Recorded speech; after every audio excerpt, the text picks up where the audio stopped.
মহেন্দ্রনাথ গুপ্ত অর্থাৎ মাস্টারমশাই ঠাকুরকে জিজ্ঞাসা করলেন, ঈশ্বরকে কি দর্শন করা যায়?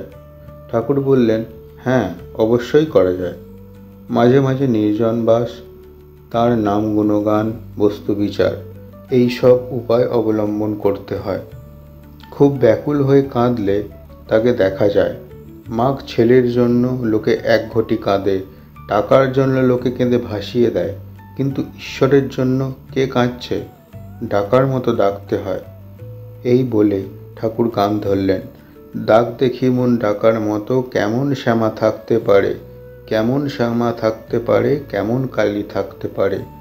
মন যদি একান্ত হও, জবা বিল্ল দল লও, ভক্তি চন্দন মিশায় মার পদে পুষ্পাঞ্জলি দাও।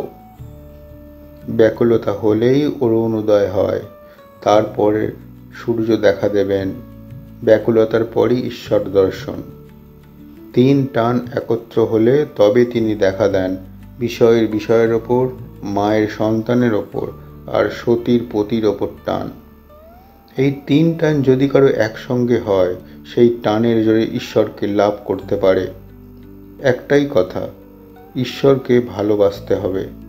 মা যেমন ছেলেকে ভালোবাসে, সতী যেমন তার পতিকে ভালোবাসে, বিষয় যেমন বিষয় ভালোবাসে। এই 3 জনের ভালোবাসা, এই 3 টান একত্র হলে যতখানি হয়, ততখানি ঈশ্বরকে দিতে পারলে তার দর্শন লাভ হয়। ব্যাকুল হয়ে তাকে ডাকা চাই। বিড়ালের ছানা মিউ মিউ করে মাকে ডাকতে জানে। মা যেখানে রাখে সেখানেই থাকে, যখন যেখানে রাখে তখন সেখানেই থাকে। কখনো হেসেলে, কখনো মাটির ওপর, কখনো বা বিছানার ওপর রেখে দেয়। তার কষ্ট হলে সে কেবল মিউ মিউ করে ডাকে, আর কিছু জানে না। মা যেখানেই থাকুক, এই মিউ মিউ শব্দ শুনে এসে পড়ে।